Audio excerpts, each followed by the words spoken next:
दोस्तों जरा सोचिए, आपके पास एक जमीन है जो सालों से खेती करके मुश्किल से 50 से 60 हजार रुपए सालाना देती है, और अगले ही दिन सरकार आती है और कहती है कि ये जमीन हमें चाहिए, एयरपोर्ट बनेगा और बदले में आपको करोड़ों रुपए मिलेंगे। जी हां, यही कहानी है उत्तर प्रदेश के जेवर की, जहां नोएडा इंटरनेशनल एयरपोर्ट बन रहा है, एशिया का सबसे बड़ा एयरपोर्ट। किसानों ने 12,000 एकड़ से ज्यादा उपजाऊ जमीन दी और बदले में 2018 से लेकर अब तक हजारों करोड़ का मुआवजा मिला।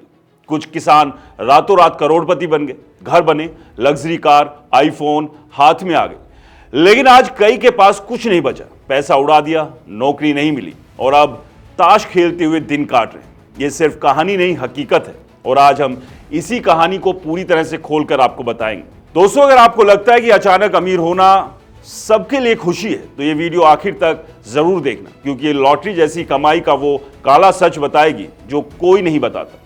तो चलिए फैक्ट से शुरू करते हैं। 2018 में जब पहला फेज शुरू हुआ तो किसानों को प्रति बीघा करीब 20 लाख रुपए मिले। एक बीघा मतलब लगभग 0.625 एकड़, यानी 5 बीघा पर 1 करोड़। और जो बाद में फेज 1 में जमीन दी 2024 तक, उन्हें महंगाई के हिसाब से रेट बढ़ाकर 35 से 40 लाख प्रति बीघा तक मिला।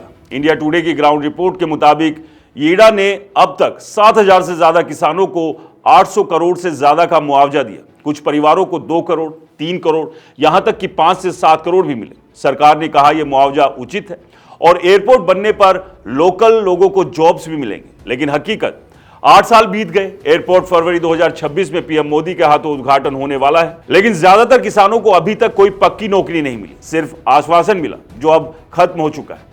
अब सुनिए 3 तरह के किसानों की कहानी। पहला तबका, वो जो समझदार थे, मुआवजे के पैसे से उन्होंने मकान बनाए, प्लॉट खरीदे, कुछ ने बिजनेस शुरू किया, दूध का काम जारी रखा या इन्वेस्टमेंट की। एक किसान ने बताया, हमने 3 करोड़ यहां लगा दिए, मकान बन गया, दूध बेचते हैं, खुश है। ऐसे लोग आज भी आराम से जी रहे हैं, क्योंकि उन्होंने पैसा सिर्फ खर्च नहीं किया बल्कि उसे बढ़ाया। ये वो लोग हैं जो समझ गए कि करोड़ों मिलना लॉटरी है, लेकिन उसे संभालना स्किल है। दूसरा तबका, वो जो रातों रात करोड़पति बने और लग्जरी में डूब गए, स्कॉर्पियो, थार, फॉर्च्यूनर खरीदी, आईफोन ले आए, आलीशान घर बनाए, शादियां धूमधाम से की। लेकिन आज एक किसान बोला, पैसा खत्म हो गया, अब गाड़ी में पेट्रोल भी नहीं डाल पाते। कई ने बताया कि पैसा जुए, शराब और दिखावे में उड़ा दिया। गांव में अब पार्कों में ताश के अड्डे लगे, दिन भर बैठे रहते हैं। एक ने कहा, अब कुछ नहीं बचा, मजदूरी में करंट बाइक चला रहे हैं तो कभी कभी बंद हो जाती है। ये वो लॉटरी कर्ज है जो अचानक पैसा आया लेकिन फाइनेंशियल लिटरेसी नहीं थी तो सब उड़ गया। तीसरा तबका सबसे दर्दनाक, वो लड़के जिनके पास डिग्री है, बीटेक 2013 में पास किया लेकिन नौकरी नहीं। सरकार ने कहा था एयरपोर्ट में पहले लोकल लोगों को जॉब्स मिलेंगे, लेकिन हकीकत, एयरपोर्ट कंपनी कहती है हम सिर्फ स्किल्ड जॉब दे सकते हैं। एयर होस्टेस जैसी चीजें इंडिगो, एयर इंडिया देखेगी।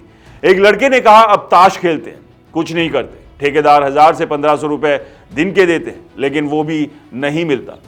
8 साल इंतजार, बच्चे बड़े हो गए, लेकिन सपना अधूरा है। ये बेरोजगारी का सबसे बड़ा सच है। डिग्री है, पैसा था, लेकिन स्किल और प्लानिंग नहीं। अब 2018 वाले किसान कह रहे हैं, हमें भी 35 से 40 लाख प्रति बीघा दो। महंगाई बढ़ गई। सरकार ने हाल ही में थर्ड फेज के लिए रेट 3100 से बढ़ाकर 4300 रुपए प्रति स्क्वायर मीटर कर दिया, लेकिन पुराने किसान नाराज है। बीजेपी विधायक धीरेन्द्र सिंह कहते हैं, मुआवजा उचित दिया गया, लेकिन पैसा कैसे खर्च करना है वो किसानों पर डिपेंड करता है। एयरपोर्ट कंपनी कहती है जॉब्स एयरपोर्ट चालू होने के बाद मिलेगी, लेकिन 8 साल लंबा वक्त। दोस्तों, कई परिवारों में अब लड़ाइयां हो रही है क्योंकि प्लॉट बच्चों के नाम पर दिए गए थे, अब अलग हो गए। दोस्तों, जेवर की एक कहानी बताती है कि पैसा सब कुछ नहीं है, मनी मैनेजमेंट सब कुछ है। कुछ किसान आज खुश है क्योंकि उन्होंने सही इन्वेस्ट किया, बाकी पैसा गया, जमीन गई, नौकरी नहीं आई। दोस्तों, ये सिर्फ जेवर की नहीं, पूरे देश की सीख है। अचानक अमीरी आई तो क्या होगा?